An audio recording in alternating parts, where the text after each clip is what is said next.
Welcome, everyone. Thank you for joining us. I am excited about today's event because we know that the future of work is based on diversity and inclusion. My name is Mel Ochoa with Landmark Ventures, which produces the Social Innovation Summit. The Social Innovation Summit is a platform designed to elevate groundbreaking ideas and innovative leaders who are changing the world for the better. Our global flagship summit will take place virtually this year on June 8th, 9th, and 10th. So please make sure to register at www.socialinnovation.com.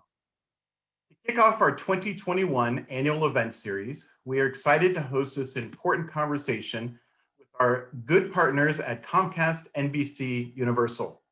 Today, we will address the lack of diversity in tech and specifically discuss how we can advance women of color in the sector. This is a topic that is near to my heart. When I was young, about 7 years old, my mother, who was a single parent and is Mexican American, decided to go back to college in computer science. In those days, she had to go to the computer lab, this thing called a computer lab on campus, to do her homework because she had to create punch cards for the large mainframes, and her work was printed on blue bar paper to take to class. Things we don't see anymore and don't even know what they are. So I would sit next to her for hours and count holes in the punched cards and draw on the blue bar paper with crayons. At the time, it was simply an adventure going with her to our local college near Burbank, California. But now I realize that it was something much more. She was always the only woman in the computer lab, and she was definitely the only one caring for a kid at her side. As we know from a Spelman activist named Marion, you can't be what you can't see. I saw at a young age that a brown woman, my mother, could code and be a programmer when given equal access, and I am very proud of her. But unfortunately, that opportunity hasn't proliferated enough for women of color in tech, which is why I'm excited to welcome Dalila Wilson-Scott, because I know firsthand that she is opening doors for women through her work as EVP and Chief Diversity Officer at Comcast, and President of the Comcast NBCUniversal Foundation. After providing a brief introduction, Dalila will join in conversation with Dwana Franklin-Davis, Chief Executive Officer at Reboot Representation, to discuss the solutions they are taking to address this crisis, how they are working together to make meaningful progress to advance women of color in the tech sector. This solutions-oriented conversation will be led by Becky Ferguson, Vice President of Global Philanthropy at Salesforce, and will explore strategies and approaches for advancing a more inclusive culture that will strengthen the workforce of tomorrow. As a reminder, a couple housekeeping things here. We've sent all attendees a digital brochure with the agenda and speaker bios for today. I think they also have LinkedIn links to connect with our speakers. And we are taking questions from the audience that our speakers will answer toward the end of the discussion. So please submit your questions for our speakers through the Zoom Q&A function throughout the event. To start our program, I am pleased to welcome a remarkable, amazing leader, Dalila Wilson-Scott. Hi, Dalila, how are you today? Good afternoon, everyone, and thank you, Mel, for that warm introduction. Also, just thank you for sharing your story. I can only imagine how many people that resonated with. So Comcast NBCUniversal has been a longstanding partner with the Social Innovation Summit. I'm truly excited about today's conversation in particular. I just want to offer a few remarks to start off. You know, I look forward to every single SIS event that I've ever been to. And I know that all of us can't be in person. That's certainly become the way we've been operating. But for a moment, as we're all sort of dialing in from our homes, our workplaces, different places around the world, I just want us to tap into that positive energy for those of us who have been to many SIS events before, that positive energy that fills the room. You know, the SIS community is a community like no other. And whether it's the high fives for the folks you're seeing in the hallway, taking that quick moment to chat during coffee breaks and breakout sessions, and really getting insight on all of the incredible social impact ideas and work that all of you are doing. Just tap into that spirit for a second, because I think I want all of us to leave today with that energy. I've never left an SIS event without a new connection, a new partner, a new idea. And today I hope is no different for all of you. One thing that I love, and probably the thing I love most about the SIS community, is we are a community of doers, a community of actions. Those are the values and approach we take at Comcast NBCUniversal. And I think that's really what makes this a unique experience to be a part of. But as I was reminded earlier today, small actions can and do drive bigger outcomes. So before we kick off our conversation, just want to offer some advice and suggest that all of us today take one of these actions when we think about advancing women of color. And of course, later we'll get into what that means for tech and hearing from my fellow panelists today. So number one, I really want all of you to think about how you can publicly and privately uplift the voice, the work, the ideas of women of color in your network. Make sure that they are acknowledged for the incredible work that we bring to the table, and do it loudly. I think that's a very small action that each of us can take. Second, be sure that when you're in a position, when you have an opportunity to shed a light on injustice, discriminatory actions that you see against women of color, make sure that you are pointing that out to people and countering that type of spirit. I think that's important. And finally, invite women of color into your personal and professional networks. Become an ally, become a sponsor, a mentor, be that guide that only you can be. Again, all of these actions are something all of us can do. And today, as you're listening to a lot of the data and the ideas that are come forward in our conversation, just want to make sure that you take one of those actions. But today's discussion is about big actions that we can all do together when we think about advancing women of color in tech. And I'm thrilled to be joined by Dwana Franklin-Davis, CEO of Reboot Representation, and Becky Ferguson, VP at Salesforce, for this incredible conversation. So I'm going to turn it over to Becky to kick us off. All right, thanks Mel and Dalila for the warm welcome and for setting the stage for our conversation today to talk about and explore what it truly takes to bring more Black, Latina, and Native American women into tech. And also just a big thank you to the Social Innovation Summit for kicking off 2021 with this important topic. As Mel and Dalila mentioned, my name is Becky Ferguson, and I am joining you all from Salesforce in our Office of Philanthropy. We are proud members of the Reboot Representation Coalition. Shout out to Reboot. That is a coalition of companies that are really coming together to look at what we can do as a group to close the gender gap for women of color in tech. And I know we'll get to hear a lot more about Reboot in this conversation, because we're also joined on the virtual stage by Dwana Franklin-Davis, the CEO of Reboot. Dwana, do you want to do a quick hello to the audience before we jump into our conversation? Sure. I am so honored to be here in conversation with you amazing ladies as we talk more about how we increase women of color in tech. I can start with like my own journey of what that meant for me, because one, I identify as a technologist. I still happen to wear the hat of philanthropy at the moment, but I am thankful to my parents and my family for exposing me to tech at a very young age, and had a very, what I now know to be, unconventional path into the tech industry. And it's the little versions of myself that I want a future for, with regards to how do we make pathways and create a true pipeline for Black and brown girls to be successful in the tech industry. So excited to talk more about that with both of you. Thanks, Dwana. Just a quick shout out to our audience that's joining us today. As Mel mentioned, go ahead and drop questions into the Q&A chat, because we're going to keep time at the end to get to as many of those as possible. Yeah, and I guess Dalila, Dwana, before we, dive into the conversation, maybe we could just start with, if there was one thing you really wanted our audience today to understand about this issue, what might that be? And Dwana, maybe we could start with you. So I guess I would like to lay the foundation for the rest of the conversation with regards to metrics and data. So in 2017, Black, Latina, and Native American women made up about 18% of the college-age population, but they only represented 4% of computing degree recipients.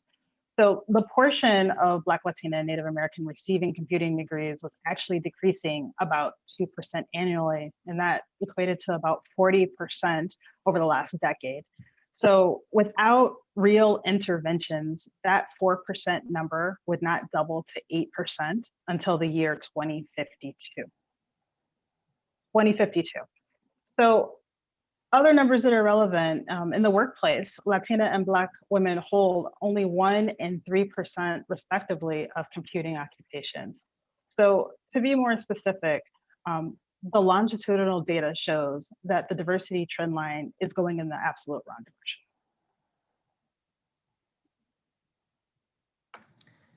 Those are really stark figures. Dalila, kind of building on that, what would you really like our audience to sort of ground us in, what you would like our audience to think about or connect with on this issue as we kind of dive further into the conversation?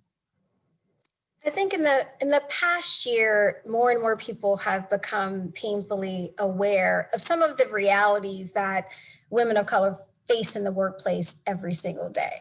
And so even though the statistics that Dwana just rattled off aren't new, and certainly as we look throughout technology and leadership positions in particular, we aren't seeing multitudes of women of color, people haven't been moved to act. And so I think today what's really important for people is, one, this issue is massive and it's going to take all of us together to get us to that next hurdle. The other thing I want people to realize is women of color aren't choosing technology is sort of a myth that's out there. This is something that we don't want to do. I would just be clear and say that the environment has not been welcoming. And we need to figure out how to change that. And I think that's important to note that all of us play a role in that. And there are many areas where women of color deserve and should be getting the support that we need. But I think specifically in technology, it's important. Just really excited that Dwana has taken on this leadership role. As she mentioned, she's a technologist. She's experienced these issues herself. She knows that improvements can be made, and she knows that there are millions of women of color who could be contributing to our technology environment today. So I think that, again, for all of us, it's going to take all of us to address this issue, and glad that we have so many people here that are raising their hand to figure out how. Yeah, you both alluded to the fact that, this is not a new issue. It's tech has a history of underrepresentation of women of color, and Dwana, you alluded to some of the disheartening data and trends. I guess I'm curious for each of you, what role do you see philanthropy in particular being able to play in really moving the needle on this issue? And Dwana, I'll kick it back to you for that. So the Reboot Representation Tech Coalition was born out of research. So there was a research report that looked at how tech companies can most effectively use their philanthropy and CSR to really move the needle forward for women and girls involved in the tech sector. So there were 32 companies that were surveyed, and those organizations represented about 500 billion in revenue and about 500 million in philanthropy. And those organizations were spending about 5% of that money on women as a whole, and less than 0.1%, less than, I have to say it slow and say it again because the number is absolutely horrible. They were spending less than 0.1%, or the equivalent of $335,000 on pathways for women of color in tech. So there's a real opportunity to address the unique and often overlooked barriers that need to target investments for women of color specifically. And it's also important to note that treating women as a monolithic group helps some women while further marginalizing others. And if I can be less PC, I will say when you treat women as a monolith and you're focusing on your investments for women in tech, you're really saying, I'm only going to focus on white and Asian women, and I'm not focusing on Black, Latina, and Native American. Yeah, and Dalila, I know you have a really incredible career in the philanthropy space and also the work you're doing now at Comcast leading diversity initiatives. When you think about this issue and the work ahead of us, how do you see the role of philanthropy in advancing women of color in tech and in the industry? And I want to reiterate the point that Dwana just made in that progress for all women does not equate progress for women of color. And there is a lot of work that still needs to be done for women writ large. But when you look at the significant gaps and how often women of color aren't included in that conversation, it's astounding. And that is much larger, quite frankly, than the philanthropic issue. But when I think about women of color and investing in them, this is a bigger issue. I mean, when we look at the data, we know that generally for all women, there's 1 in 4 women right now who, because of COVID, because of this global pandemic, are seriously consider leaving the workplace. When you really dig in and think about women of color, number one, we all know that people of color are disproportionately negatively impacted by COVID. So when we think about women of color in the workplace right now, dealing with the pressure and strains just of being in a corporate environment and delivering consistently, the fact of the matter is women of color are more likely to be caring for someone with COVID in their home, more likely to be experiencing or having to deal with losing family members over COVID and still having to show up in the workplace every single day. And I think when we think about philanthropy, again, as I mentioned before, it's going to take all sectors to move us forward, but it's going to take so much more work for us to think about women of color, how we're underinvested in from a philanthropic perspective, but also making sure that our philanthropic dollars are complementary to the other investments we can make as a company, as private sector players. So philanthropy never works alone, just to be clear, but philanthropy is a critical part, it's a critical type of capital and a critical part of any larger movement, especially one where we're looking for some serious economic mobility and also just getting underneath many of the diversity, equity, and inclusion issues that we're trying to address. And again, this issue is massive. We know that over 2/3 of both women of color, especially Black and Latina women, are going to be completely left out of advancing in technology, and not in 20 years from now if we don't sort of correct the direction we're heading in now. Technology is absolutely the future, and we want to make sure that women of color are part of that movement. And Dalila, maybe building on that and the work that you are doing, could you share some of the additional things that you are learning about making very intentional, targeted, and intersectional investments in programs and grant making in this space? Sure. And I do think that people are becoming to realize the power of intersectionality in general, even sort of understanding what that term means, and that supporting diverse and underrepresented segments and silos isn't really as effective as when we're thinking about the broader scope of issues that people face, especially women of color. So a couple of things in particular. For over a decade, our company being a large broadband provider, the largest one here in the US, we think about digital equity every single day. What the pandemic has done is, number one, it shed more light on the issue of how important it is to be connected and what happens when you're not connected. People always thought of the internet as a leveler. leveling the playing field. And we know that especially in the midst of the pandemic, what became a nice to have was critical. So connectivity is that gateway to all of the other investments that we're looking to make, and absolutely have been accelerated in the past year. Last year alone, we committed over $40 million to digital equity, focusing on underrepresented communities, thinking about not just providing them connectivity, but providing them access to grow their knowledge base, increase their skills, especially skills needed in this increasingly digital economy. It was unfortunate how many people were getting left behind before COVID, but even now, seeing how disconnected people are and how we really need to accelerate and redouble our efforts as it relates to digital equity, that's a huge part of the work we do. Thanks to Dalila for sharing that. And Dwana, I'd love if you could share as well what you are learning from Reboot and the coalition around the types of targeted and intersectional grant making the coalition has been doing over the past 2+ years now, I think. Almost, yes. So we, to date, have 11 grantees, and our grantees are not carbon copies of each other, because we are really taking a specific and strategic approach. And what you need to do is say, meet a group where they are and say, what do you need to be successful? What do you need to enable success for the program or partnership that you're trying to create?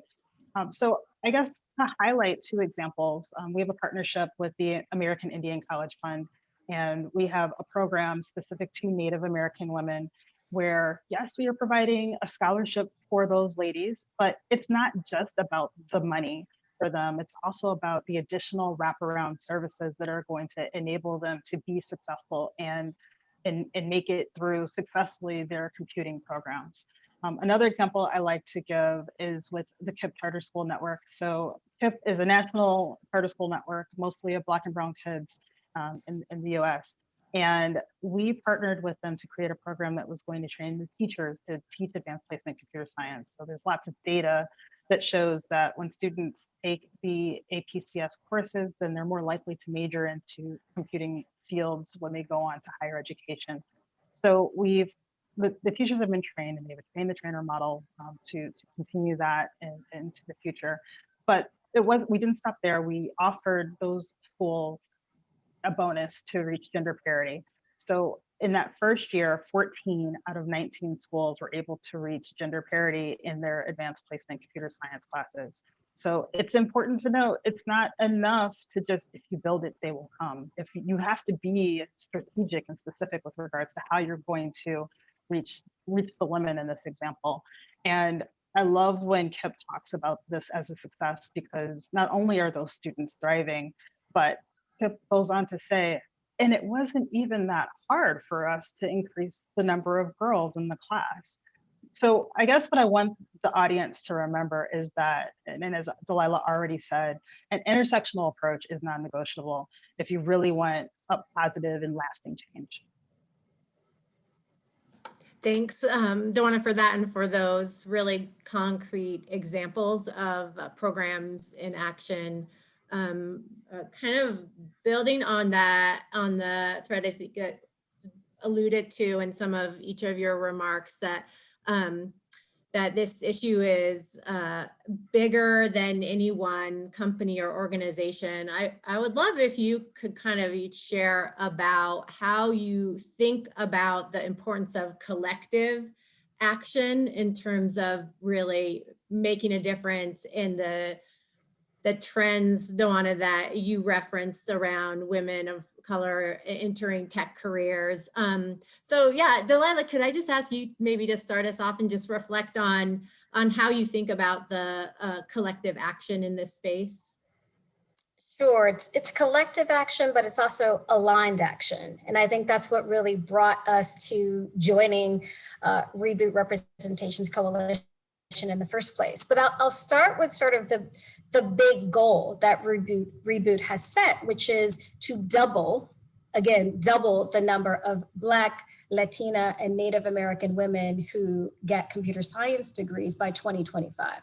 First of all, that's not that far away. It's a great goal. It's specific, it's targeted. We know what it looks like when we've been successful, but it's a goal that's going to take multiple stakeholders in order for us to get there. It is, right, it's a combined effort of funders, of the broader philanthropic sector, of education, higher education, as well as K-12, of our nonprofit partners and community organizations who are bringing and inspiring more women and girls to enter computer sciences, and also letting them know that there's a place for them there, which is really where employers come in. You know, how are we thinking about our own talent acquisition, our hiring practices, our retention processes? How are we even thinking about reskilling and upskilling the women who work for us now? So that, again, is sort of every single sector can play a really significant role here in advancing that number.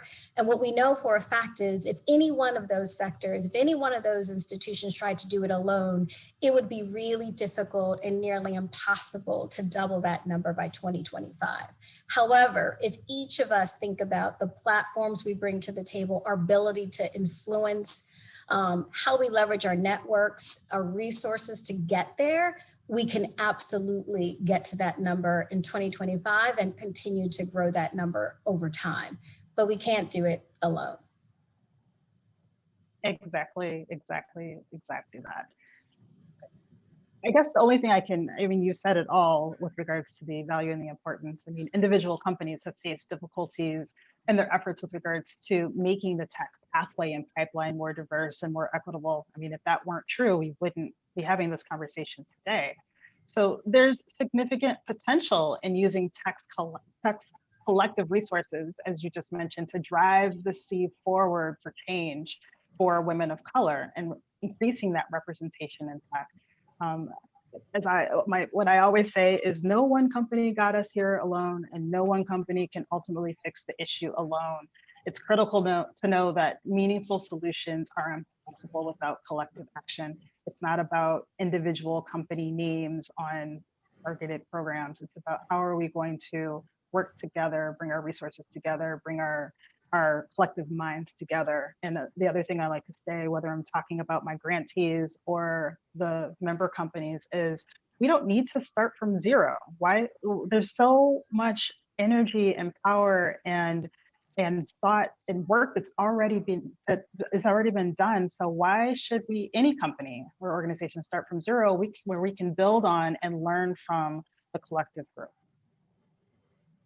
And Dwana, I guess that's a great segue into this next question, which is, the SIS, I think, is a community, Dalila, as you mentioned, that is hungry for taking ideas and turning them into action. I guess, what advice do you have for folks out there who are us today, who are really hungry, ready to see movement on this issue and want to really truly identify and scale and spread actions and programs that will make a real difference? What kind of advice do you have for our audience? And Dwana, I'll kick it back to you.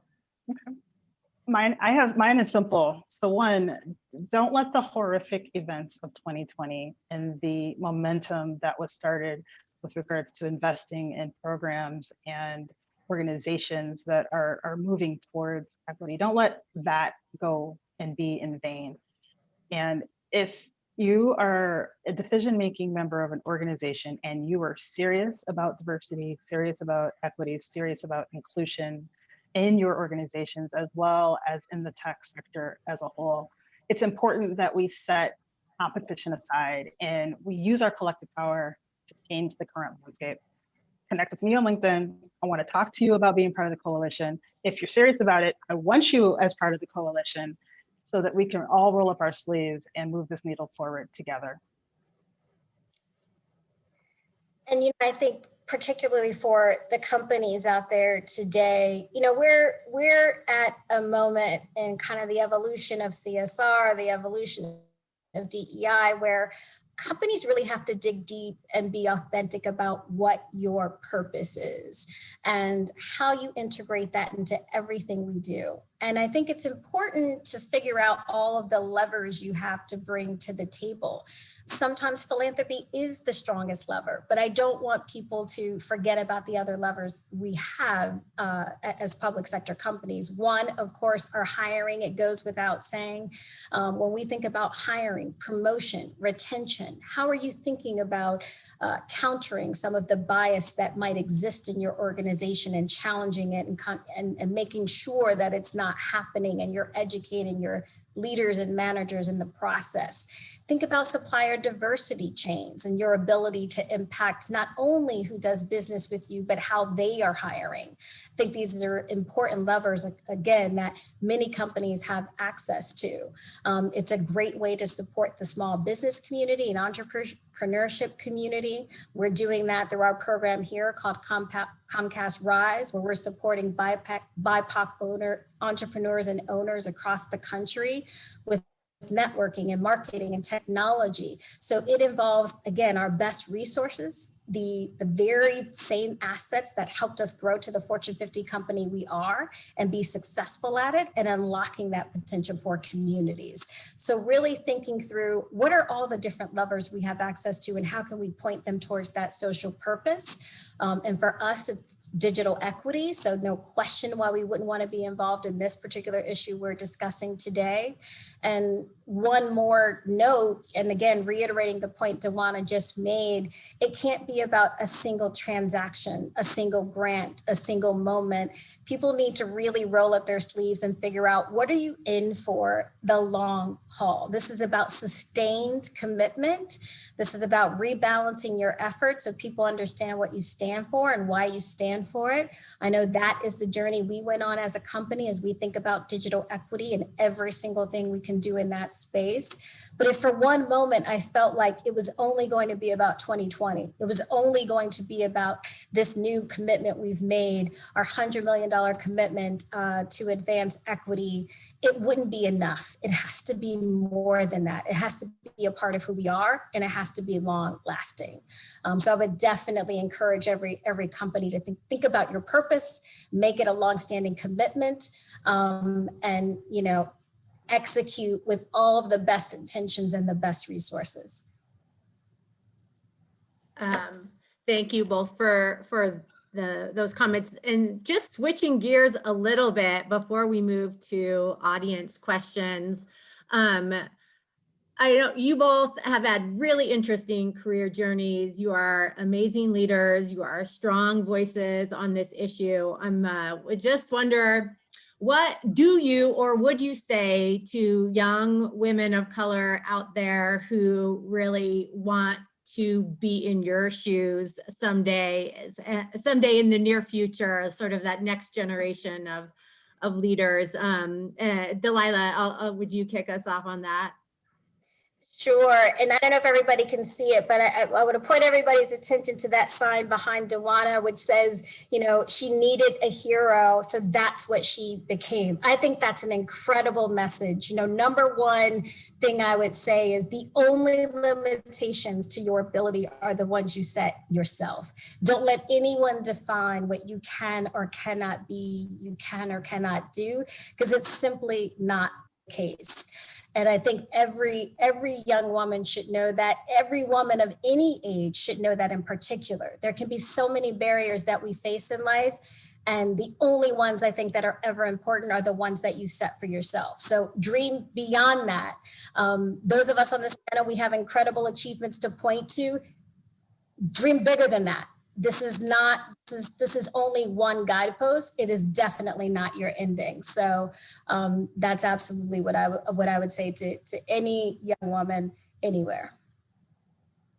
My words are very similar to Dalila's. I think one thing I also there's two things that I can possibly add and that I say to young people on a regular basis is your differences are your superpower. They're not a weakness. They are what is going to make you stand out. They're what is going to make you add that extra value to your project, to your team, to your organization, to that innovative thing. And there's that saying that if you can't see it, you can't be it. There's not a lot of us to see right now. So I want you, even though you can't see it at the moment, dream bigger. And I don't want them to walk in my shoes. I want them to be better than me. I want them to have more opportunities than what I've had and more experiences than what I've had. And I've had some amazing experiences. And then I also want to say what I say to young people is take your passions and your dreams and marry them with tech, and you will change the future. That's both very inspiring and with that, I'm kind of watching the chat. We've got a lot of questions coming in from our audience joining us today. So I am gonna take a look at those, and we'll get to some of the audience Q&A if that works for both of you.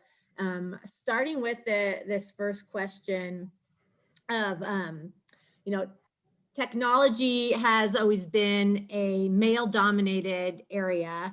I heard that technology has to be introduced at an early age. So what kind of programs are in place to move the dial and I guess give exposure to young girls at an early age? And Dwana, maybe that's a great question. I know your team really looks at the space of what's going on with programs, what works for women and girls. So yeah, is that a question you could take? Sure. I mean, there's air quotes, lots of programs that are focused, making sure that we keep young ladies, young girls interested in both math and technology and STEM fields, and exposing them early and keeping them interested. It's not enough to just have that one STEM camp, but connecting the dots along the different programs to maintain that interest, letting them know as young ladies that they can marry their passions with tech, and it's still cool, and they can still be innovative and creative.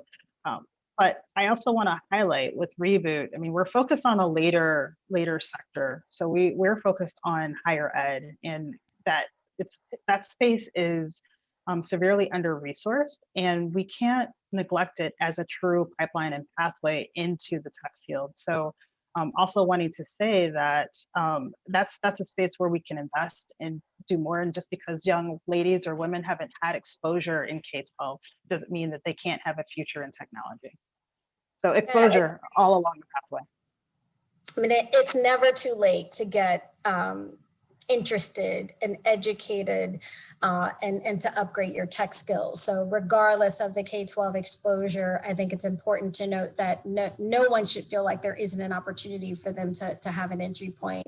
I think the other thing that's important, as Dwana mentioned, there are lots of programs available for young women and girls, but what we know is, while everything is relatively equal in sort of your K-5 area, when we get to middle school, when we get to high school, many girls who certainly have proficiency in mathematics and technology, there starts to be a bit of a barrier there because they're starting to see some signals that we're not welcome there. And I think that's important, to be encouraging to young women who want to enter the space at that age, also to find spaces that might have all women and girls as one other aspect of that, so you don't see disparity, even though that's not the only place.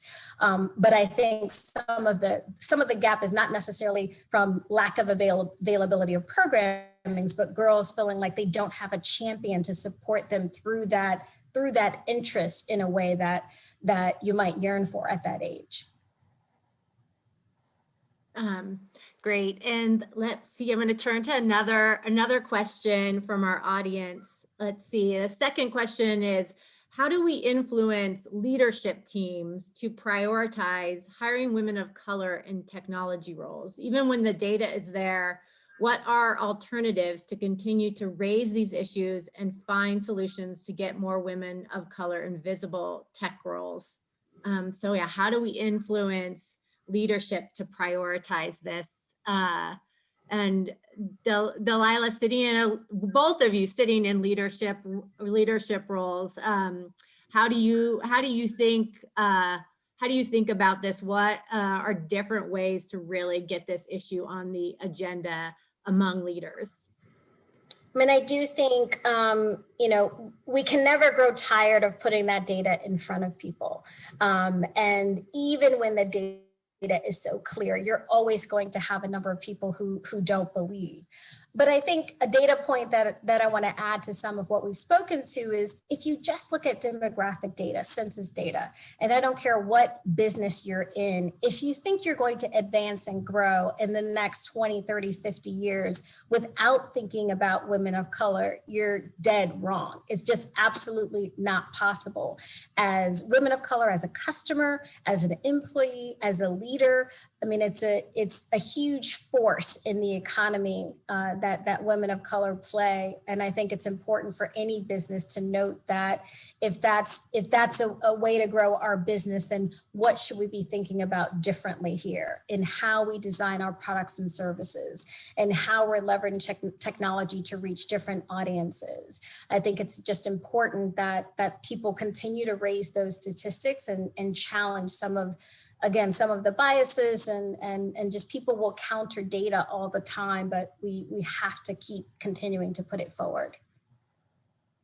In no other part of a business or organization is it acceptable to have so little growth or such horrible results. And so if we start treating diversity, equity, inclusion, belonging as a product, and I say that in terms because most people in an organization understands what it means to run and measure products. So that means there's measurable results that we're trying to achieve.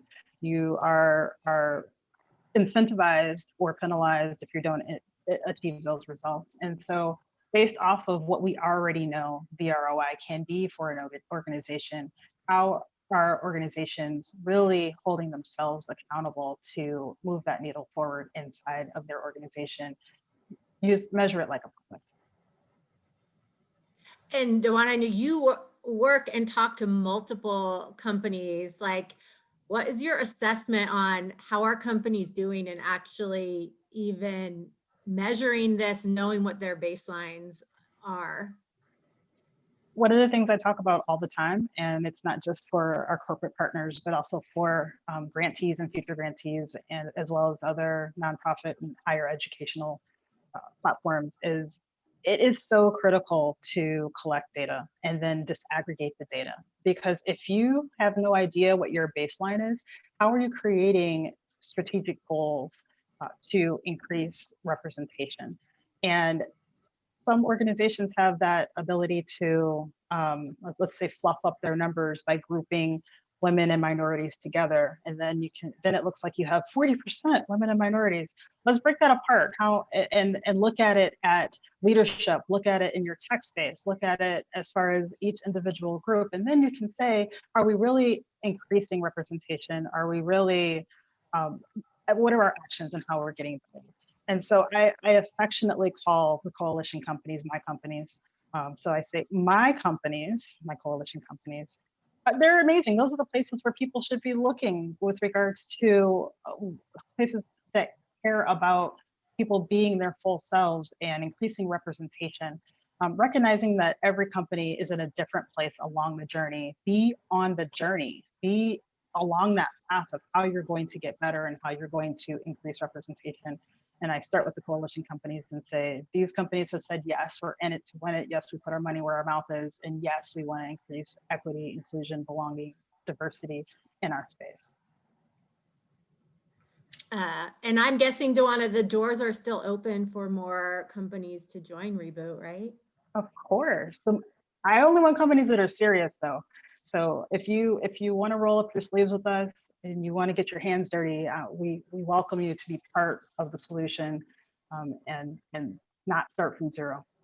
Let's start from 3, 5, 7, or even 10. This next question, I'm really interested in your responses to this. The question is as an individual contributor at a company, how can we personally help? And I know, Dwana, in your career in IT and software engineering roles in companies, I know you did some really amazing things as an employee starting groups internally. And Dalila, I think in your role, you also oversee employee engagement programs as well. So yeah, really would love to hear your thoughts on this audience member's question on like, yeah, as an individual contributor in a company, in an organization, like what can you do? What can we do as individuals to start to change the environment, the culture, to advance this issue? And yeah, Dalila, do you want to take that one to start with?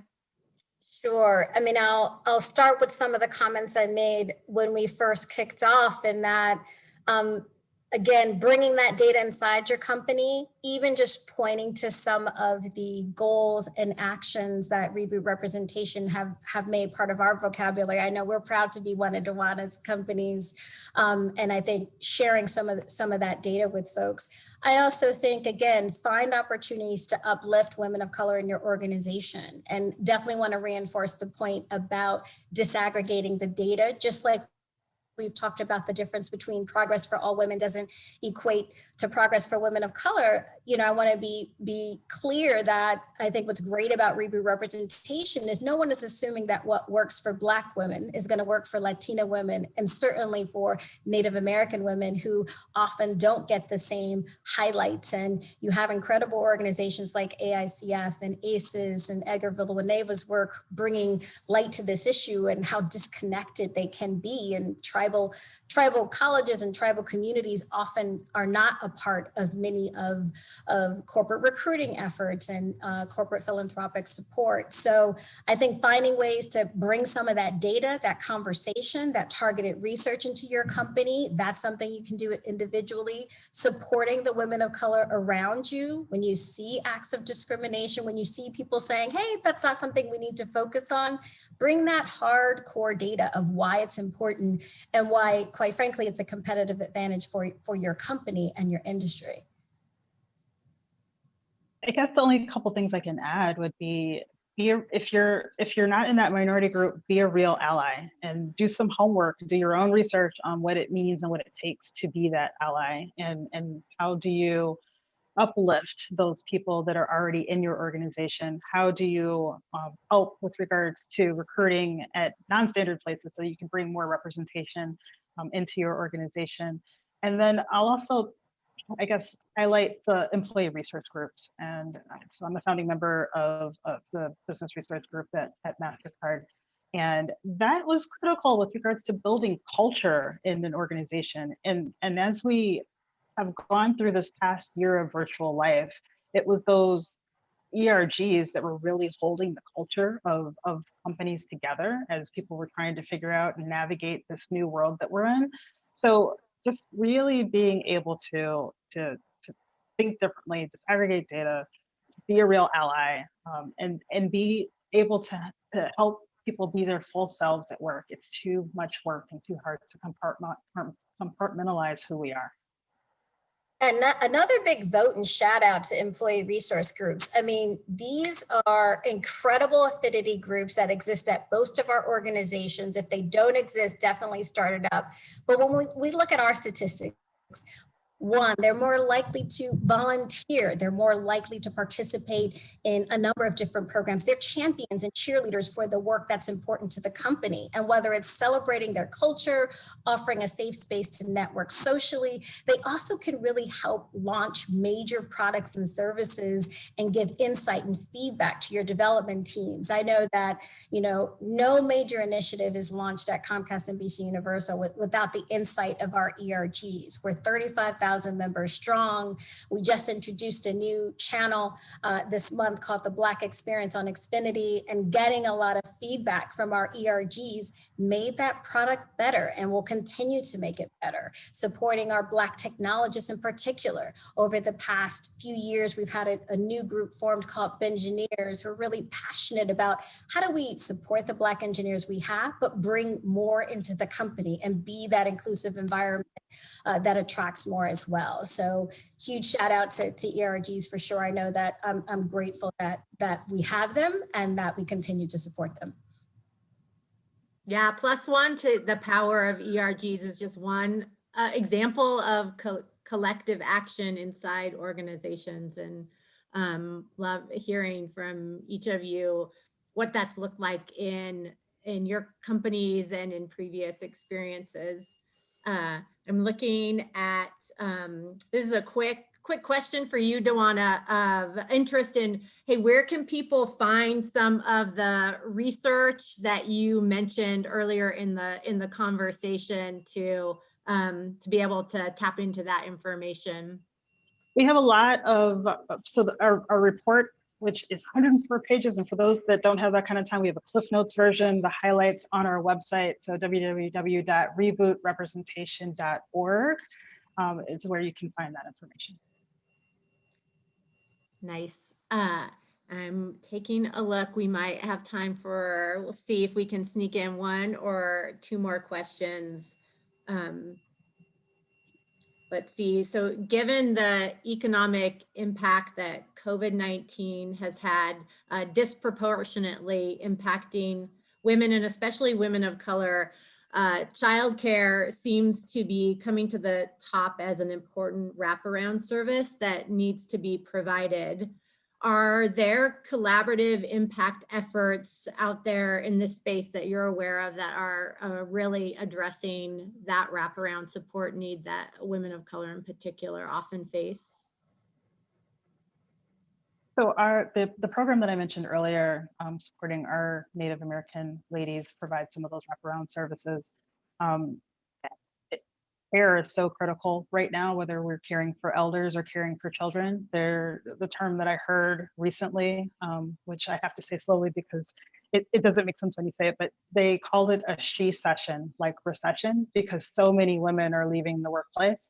So really, as we are looking at how do we meet women where they are, that care and being able to fully support them, and regardless, ask them what they need, and then fund programs that are really going to help women, specifically women of color, be successful and able to care for their families as well as have a successful career in tech.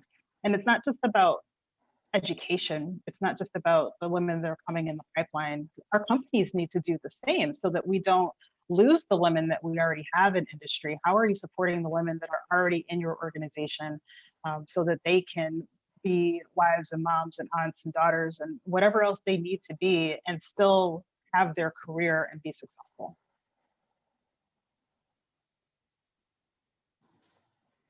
I think, let's see, we might be able to sneak in one more question. This one is a question about, we talked about the data around women of color, but this question is specifically acknowledging that Indigenous women are less than 0.5% in most tech companies. How do we specifically encourage Indigenous women into STEM degrees and careers? And yeah, Dalila, you want to jump in on that one? Sure. I mean, as I mentioned, I think it's helpful that one, in forums like these and other conversations as well, that we mention, specifically call out Indigenous communities because they are often excluded from many conversations. I think one huge gap in Indigenous communities is just connectivity, being disconnected from technology and the internet altogether. So that's certainly the gateway for a lot of the work we're talking about.